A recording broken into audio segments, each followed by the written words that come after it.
Start. आज supreme कोर्टामध्ये माधुरी हत्येला पुन्हा महाराष्ट्रामध्ये आणि नांदणी मठामध्ये परत आणण्याच्या संदर्भामध्ये पुनर्विचार याचिकेची सुनावणी झाली।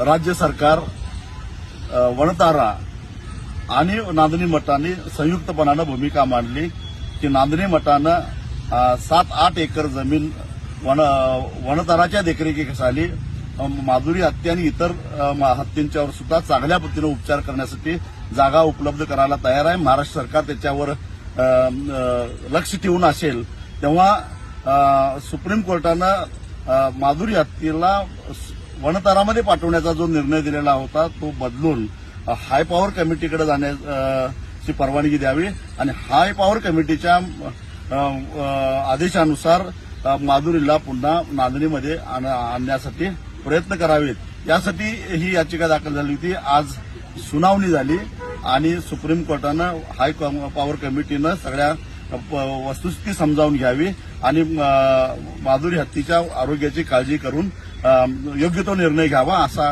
अत्यंत महत्वाचा असा निर्णय घेतलेला आहे। म्हणजे हायकोर्ट आणि सुप्रीम कोर्टाचा आता अडथळा संपलेला आहे आणि आता सोमवारी राज्य सरकार, वणतारा आणि नांदणी मठ हे संयुक्तरित्या हाय पॉवर कमिटीकडे अर्ज करतील आणि एक प्रकारे माधुरी हत्येला नांदणीमध्ये परत आणण्याचा मार्ग काही अंशी सुकर झालेला आहे।